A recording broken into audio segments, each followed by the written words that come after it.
반갑습니다. 오늘의 말씀은 마태복음 18장 23절에서 30절의 말씀입니다.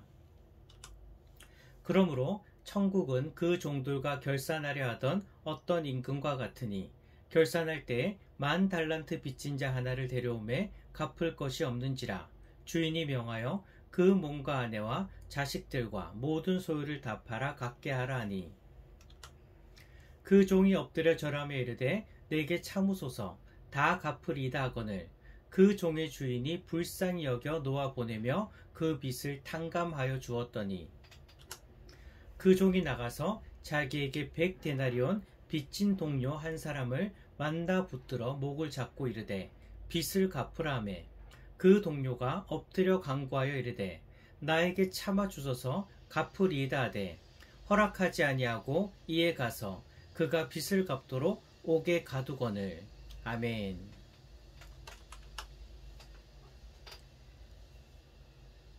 8월 한 달이 어느덧 빠르게 지나가고 이제 9월이 시작되었습니다.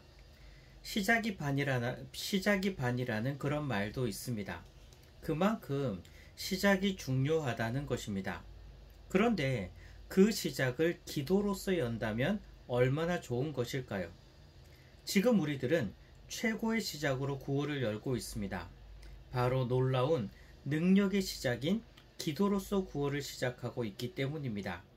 9월 우리에게 베풀어 주실 하나님의 놀라운 은혜와 능력을 기대하면서 9월의 창문을 열어봅시다. 그렇기 때문에 월삭 기도회라고 하는 것은 너무나 중요한 것입니다. 9월에 우리가 훈련할 품성은 긍휼입니다. 긍휼이란 다른 사람의 상처를 낫게 하는데 필요한 것에 대하여 무엇이든지 베푸는 것입니다. 다시 한번 말씀드립니다. 긍휼이라고 하는 것은 다른 사람의 상처를 낫게 하는데 필요한 것에 대하여 무엇이든지 베푸는 것입니다. 긍휼이라고 하는 단어는 추상적인 단어입니다. 긍휼이 뭡니까? 라고 물어본다면 자비한 마음이라고 답하는 사람도 있을 수 있고요. 다른 사람들에게 너그러운 마음을 가지는 것이라고 답하는 사람도 있을 것입니다.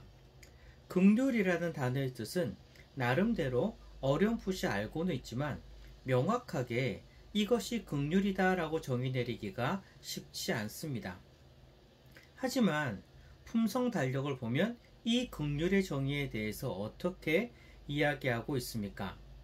상대방의 상처를 낫게 하기 위해서 내가 가진 것에 대하여 아끼지 않고 무엇이든지 베푸는 마음이 긍휼이라고 하고 있습니다. 즉, 이런 마음이 바로 긍휼이라는 것입니다. 긍휼의 마음이란 마치 상대방의 상처를 보고 내가 가진 것이 무엇이든지 아끼지 않고 베풀 수 있는 마음과 같은 것이라는 것입니다. 긍휼의 마음이 없으면 도무지 불가능한 것입니다. 오늘 함께 나눌 세부 실천 사항은 하나님의 자비가 얼마나 넓은지를 안다는 것입니다. 사실 다른 사람들에게 긍휼의 마음으로 베푼다는 것은 쉽지 않습니다. 세상 사람들은 이런 표현을 종종 씁니다. 본전생각. 그렇습니다. 남에게 베푼다 하더라도 긍휼의 마음을 가진다 하더라도 내가 손해보지 않는 범위 내에서 베풀려고 하는 것입니다. 오늘 긍휼의 뜻이 무엇이라고 했습니까? 다른 사람의 상처를 낫게 하는데 필요한 것에 대하여 무엇이든지 베푸는 것이라고 했습니다. 근데 사실 이게 쉬울까요? 상대방의 상처를 보면서 참 안타깝다라는 생각은 할 수 있습니다. 그리고 그 사람의 상처를 낫게 하는 데 있어서 별 부담 가지 않는 범위 내에서 도우려고 할 수도 있습니다.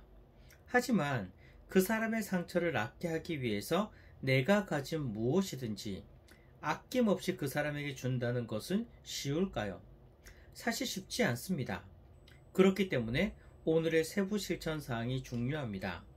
하나님의 자비가 얼마나 넓은지를 안다.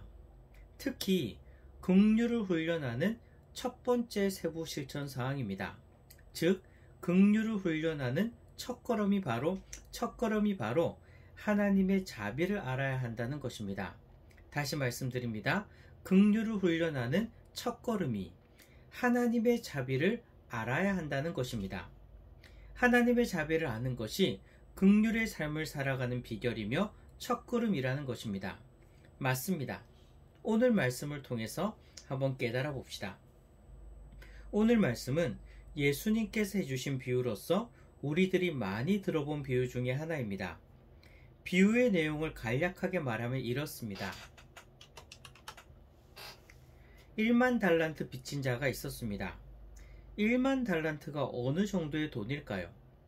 사실 도저히 계산할 수 없는 그런 정도의 엄청난 크기입니다. 그래도 한번 계산해 봅시다. 그 당시의 화폐 단위를 보면 1데나리온은요, 한 사람이 하루에 일하고 벌 수 있는 돈이 1데나리온입니다.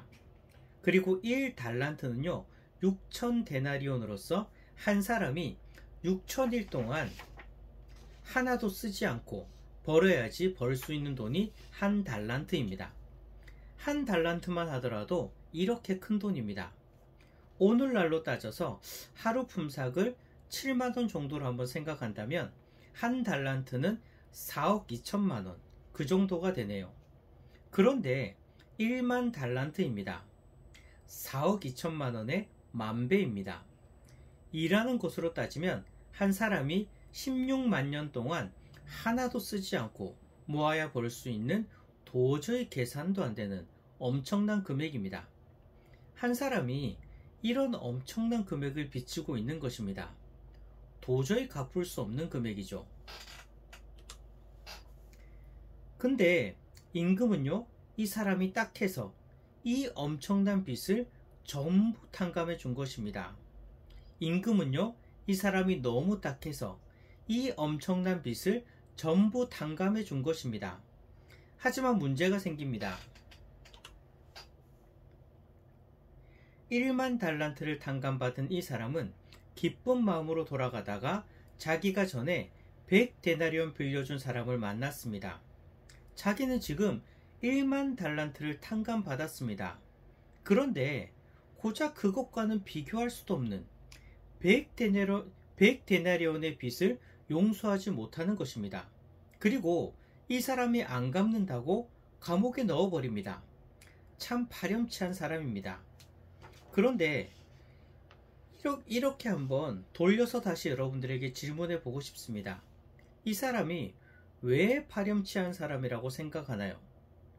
100데나리온이 작은 돈일까요? 100데나리온은 한 사람이 100일 동안 열심히 일해야 벌 수 있는 돈입니다. 아까 오늘 하루 품삯을 7만원 정도로 잡자고 했으니까 그렇게 생각한다면 700만원 정도 되는 돈입니다. 절대 작지 않는 돈이죠. 다른 사람에게 700만원 빌려주고 전혀 아깝지 않게 안 갚아도 된다고 말할 수 있습니까? 700만원 아무렇지도 않게 남에게 줄 수 있는 사람은 그렇게 많지 않을 것입니다. 그런데 문제는 우리는 왜 이 100데나리온을 용서하지 못한 사람을 파렴치한 사람이라고 생각하는 것일까요? 왜 그럴까요? 100데나리온 결코 작지 않은 돈입니다. 하지만 이 사람은요, 그것과는 비교할 수도 없는 1만 달란트 용서받은 사람이기 때문입니다. 100데나리온만 보면 주기 힘들지만 내가 1만 달란트 용서받았는데 그거 생각하면 100데나리온은요, 아무것도 아닌 것이 되는 것입니다. 이게 긍휼의 핵심입니다. 한 달 동안 우리는 긍휼의 훈련을 할 것입니다. 첫걸음으로서 하나님의 자비를 아는 것이 먼저라는 이유가 바로 이것입니다. 세상적인 잣대로 이리저리 재면 베풀 수 없습니다. 긍휼을 베풀 수 없습니다. 무조건 상대방에게 긍휼을 베풀려면 소위 본전 생각 안 나겠습니까? 내가 손해보지 않는 범위 내에서, 내가 부담 가지 않는 선에서, 내가 기분 안 나쁜 범위 내에서 긍휼을 베풀려고 할 것입니다. 세상 방식이 바로 그렇지 않습니까? 하지만 그런 것 생각하지 않고 무조건적으로 아낌없이 상대방을 위해 베풀 수 있는 비결은 무엇일까요? 하나님께서 내게 베푼 자비를 생각하면 그렇게 할 수 있습니다. 100데나리온도 적지 않는 돈이지만 나는 이미 1만 달란트 용서받은 사람이라는 것을 기억하면 100데나리온은 아무렇지도 않은 돈처럼 보이는 것처럼 하나님께서 내게 베푸신 자비, 은혜를 기억하면 내가 다른 사람에게 무엇을 베푼들 하나님께서 내게 베푼 자비와 은혜와 비교할 수 있겠습니까? 그렇기에 하나님께서 내게 베푼 자비를 늘 기억하고 있으라는 것입니다. 그래야 내가 가진 무엇이라도 아끼지 않고 다른 사람에게 자비를 베풀 수 있게 되는 것입니다. 9월 한 달을 시작하였습니다. 긍휼의 한 달을 보낼 것입니다. 하지만 그 시작은 하나님의 자비를 먼저 아는 것입니다. 그 자비를 내 속에 간직하시는 그런 성도님들이 되시기를 소망합니다.